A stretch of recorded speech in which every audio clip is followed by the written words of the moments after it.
So the first thing that you guys will notice is that the title is slightly different. Yeah, just, throwing John for a spin there. So change the focus of this very slightly because when I initially pitched this idea to Click Consult and Don't Panic, we're in the middle of a great round of testing that was absolutely definitively going to answer this question, for our business anyway. Now, unfortunately, we've not quite been able to complete that testing, but what we can do is talk you through the process and how you can go on this journey yourself. So it's still fundamentally the same presentation, but hopefully you'll still get a lot of value from it, even though the title is now not quite so clickbaity. So who are iCeLolly? Has anybody heard of iCeLolly.com? Hey! Oh, it's always really nice when that happens. So we are a holiday price comparison website. We've got our head offices in Leeds. So I know this is a hello Manchester, but also hey to anyone from Yorkshire, if you're out there in the audience. So you come onto our website. We're primarily a call-based business. We don't sell holidays ourselves. You'll come to the site, search for your dream break, and then we'll put you in touch with one of our 20-odd partners who actually fulfill that holiday for you. So that means our needs as a business are a little bit different because we're not e-commerce. It does make tracking and things a little bit more interesting. And you may currently be seeing us on TV, particularly if you live in the Granada TV region or the Central TV region, you may be seeing the adverts with ice cream van and squirrel. So what we're going to cover today, so we're going to talk about the journey that we've been on at iCeLolly in terms of our brand testing, how we've gone through the testing process in the last 6 months since I've joined the business, and what the next steps could then be for your business if this is something that you decide that you want to undertake. So let's have a show of hands. Who is currently bidding on their brand, if you know what's happening with that activity? Okay, pretty good number. Is there anybody actively not bidding out of choice? Cool. So this is such a contentious issue, as John alluded to. It's funny, when I was doing some of the research for this and trying to find some catchy headlines to put on this slide, I even did a search for why you shouldn't bid on your brand, and all the answers that came up and all the article links on both Bing and Google, I will add, were for the affirmative. So clearly there is some kind of mass plot out there from the search engines to persuade us that this is a good idea. But it is something that does spark lots of debate. I've had this debate many times with colleagues who work in SEO. When I worked agency side, client side, it is always a hot question. So is it right for you? Well, it depends. It's a bit like Dave was saying a few minutes ago with attribution. There isn't really any one true attribution model that you can just give to someone and say, there you go, that's the right model for your business. It's something that you have to figure out through a process of trial and error. And a lot of people propose the nuclear option. Turn it all off and see what happens. Personally, I think that's a terrible idea. I think you could potentially risk doing quite a lot of damage to your business, as things often aren't that clear cut. There's a lot more nuance to brand bidding as opposed to just being on all the time or off all the time. There is actually a lot more to it than that, and that should always be considered. So why do we keep pushing it? I think as a PPC community, it's always something that we do promote very heavily, that, you should always bid on your brand, and we always give a number of reasons as to why that should be.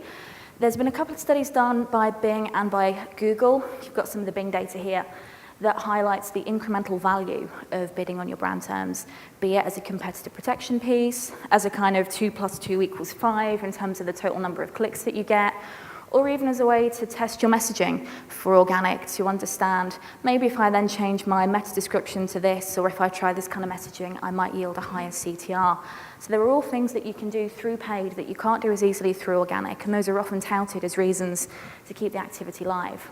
But fundamentally, I think for a lot of us, I'm talking to my former colleagues agency side here, if we really admit it, it makes us look good.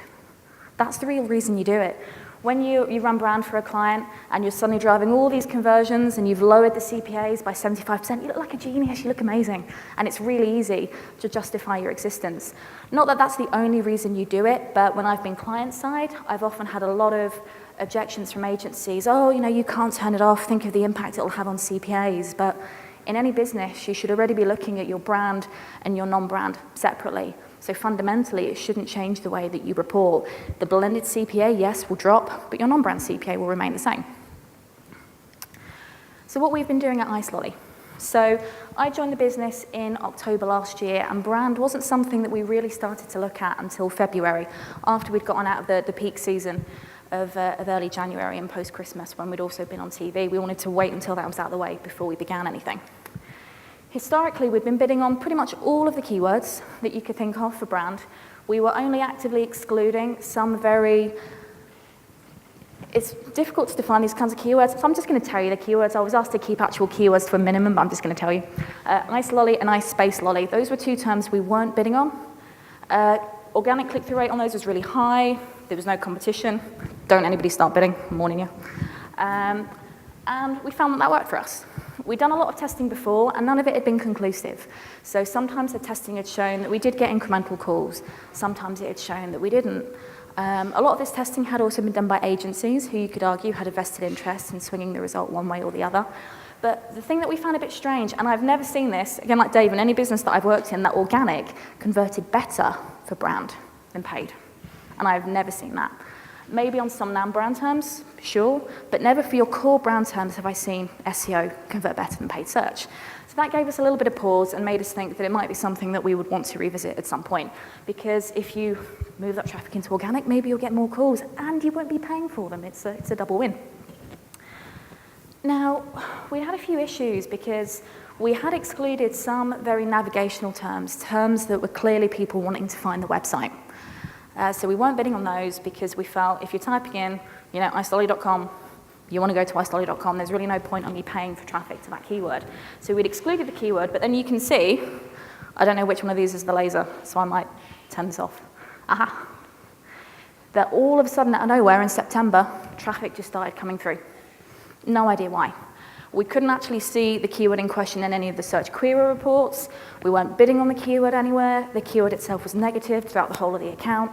Yet we were getting thousands of clicks on a weekly basis, and we just had no clue why this was happening.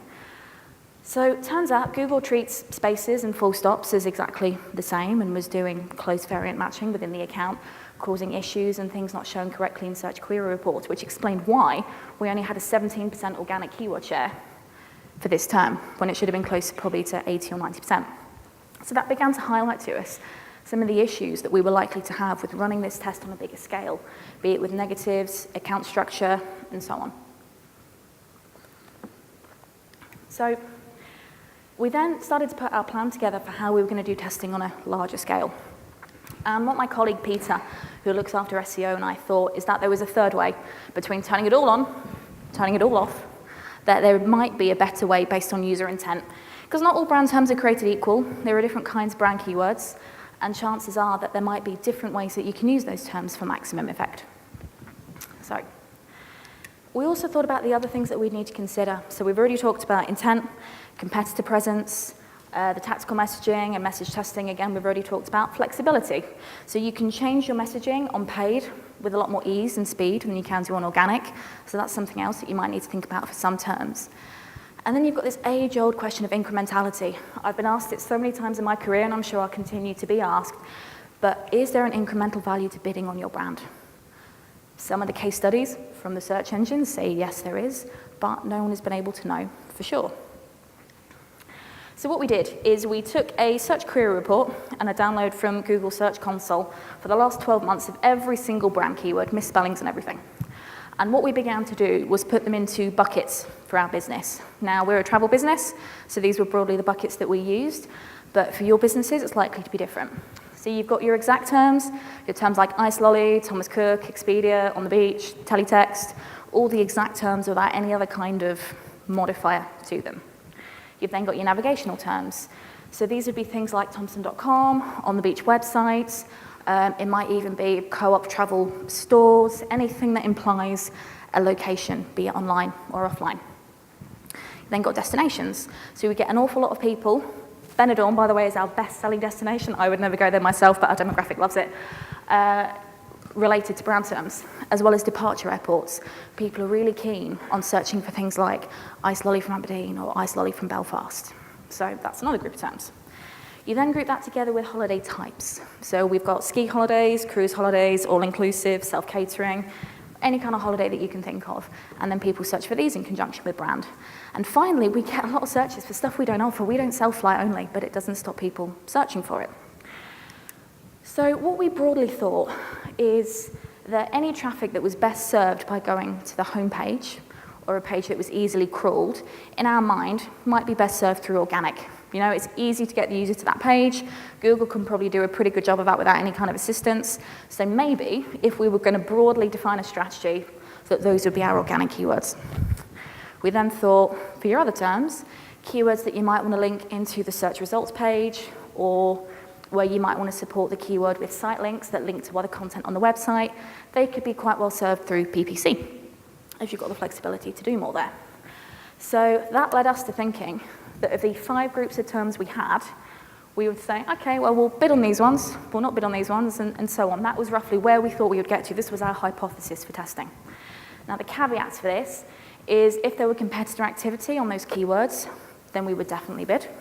As that Bing slide showed, you could stand to lose up to 40% of your clicks if you're not there, and that's a huge number.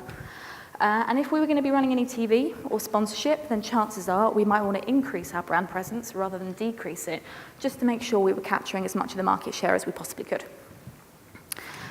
So, other considerations that we had. With things like not provided within GA, that makes it incredibly difficult to sometimes get to the truth and the heart of the issue, hence my beautiful little picture of a maze for here. You've also got other GA-related issues of SEO and direct perhaps not quite reporting equally. I don't know if anybody ever read the Groupon case study from a few years ago where I think it was up to 50–60% of direct and organic traffic were being kind of misallocated within Google Analytics.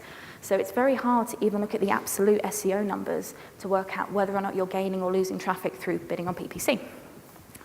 Close variant matching in AdWords. I hate this. I loved it when we could turn it off, and now we can't.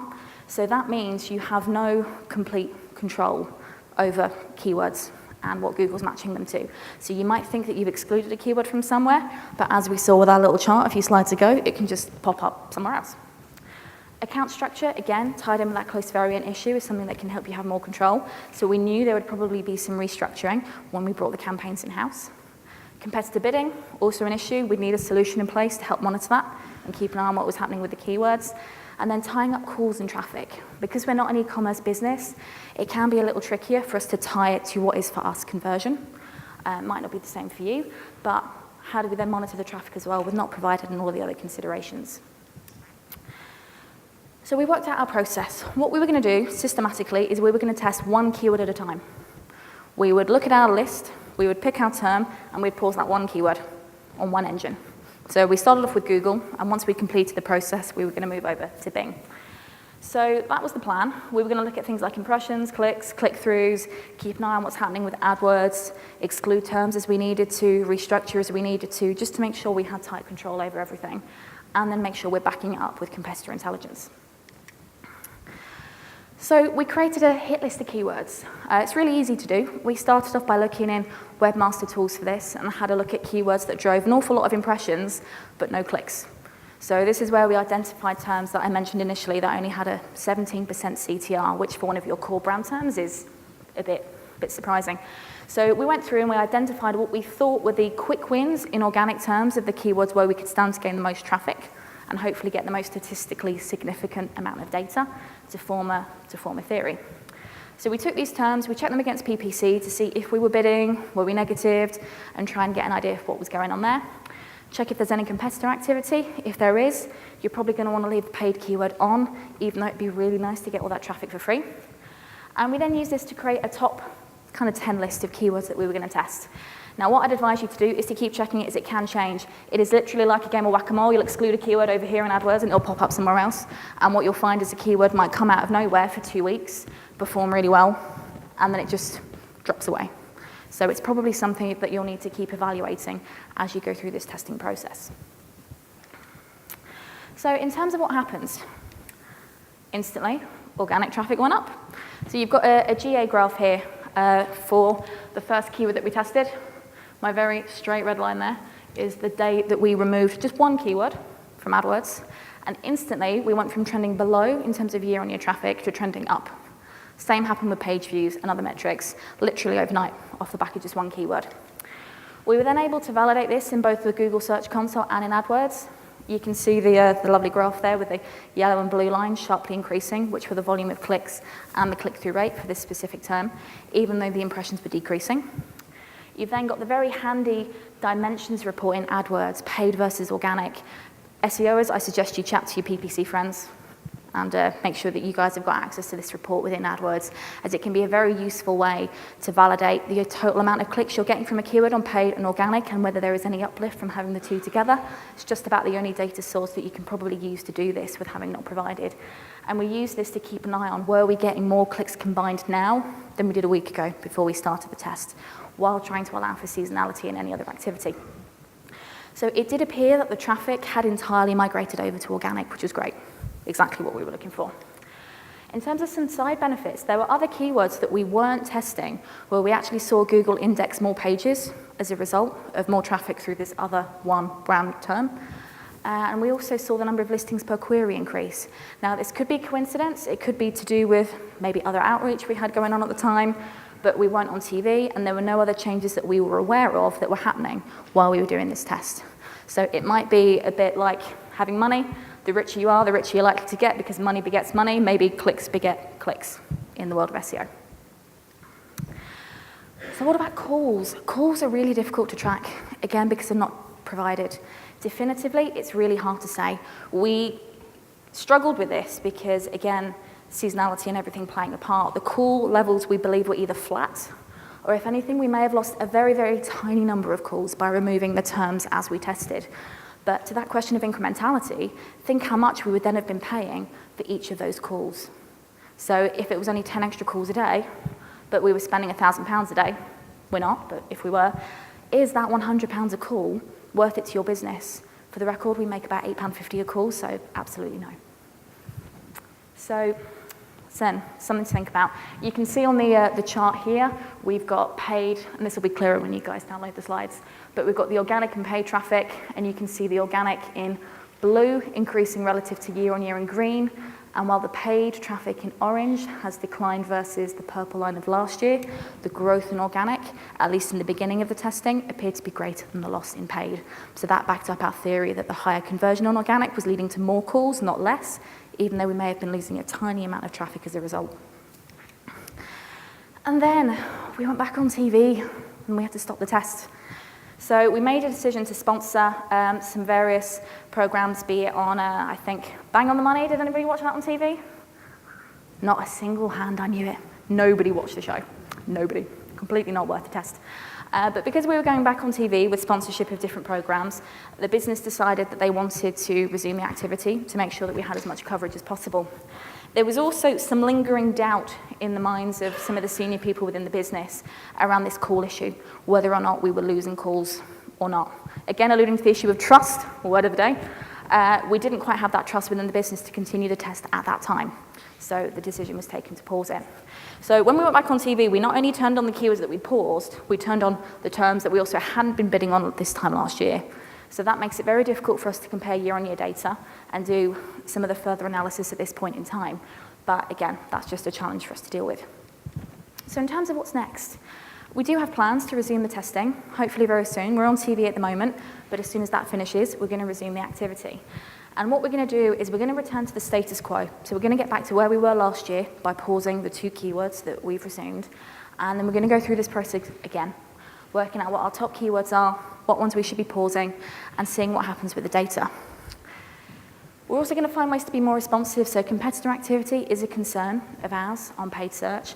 We're looking at an AdWords script at the moment that will use some kind of scraping technology to monitor specific terms, and if a competitor is there, it will reactivate that keyword for you. So you don't have to wait for daily or weekly competitor analysis reports. It's something that can be done, hopefully, a bit more quickly. And there's other things that we're looking at too to try and improve this. So fingers crossed the test will be back live and we will be able to get that definitive answer. Now in terms for you in your business, if this is a process that you want to go through, I'd encourage you to review your current paid keywords, the negatives, the structuring. Are there close variants popping up all over the place that would make it hard for you to control a test like this? Pull a search query report and get that data from the Search Console while you're at it. Try and assign intent to them and figure out what terms could be best served by each medium. Are there terms that you just really don't need to bid on? Or it might be that all of your keywords have some different intent inside and it's really worth bidding on. When I used to work on Weight Watchers, for example, we used site links on the keyword Weight Watchers to determine whether people were interested in the online plan or going to a meeting. That meant we had to be on the keywords all the time to get that data, and it might be the same for your business. So review your competitor landscape. There are some brands that will have competitors bidding on every single keyword, and some where that's not the case. If you do have a lot of competitor activity, it may be that this isn't appropriate for you. So again, review according to your circumstances. So what's your ideal outcome? We knew in our case that we had a set group of terms that we felt PPC could better serve, but otherwise we wanted to see if the better conversion through organic actually drove more calls and more traffic. So that was the theory we started out with to test. I'd encourage you to do the same and see what that would look like for your business. And then create your target list of keywords, but be prepared for the fact that it will change. And then find ways to validate your results. So we've got the call tracking. We were indexing our data over time to see if wild seasonality meant that traffic to the site was declining. Did that same percentage drop apply to calls? Did it apply to PPC? Did it apply to SEO? So we had some very rough methods to help validate our data. And test each keyword one by one. I mean, you may decide you want to turn off one keyword at a time. We felt that doing each term one by one would make it very easy for us to track cause and effect, and it would hopefully allow for that seasonality. If something suddenly dropped overnight, but it was by more than just the volume from one single keyword, we know it's not us. Businesses can get very scared when you make changes like this and you're talking about fundamentally changing the way your page strategy works. So taking that one by one approach also helps take some of the risk out of it for businesses. Thank you for your time.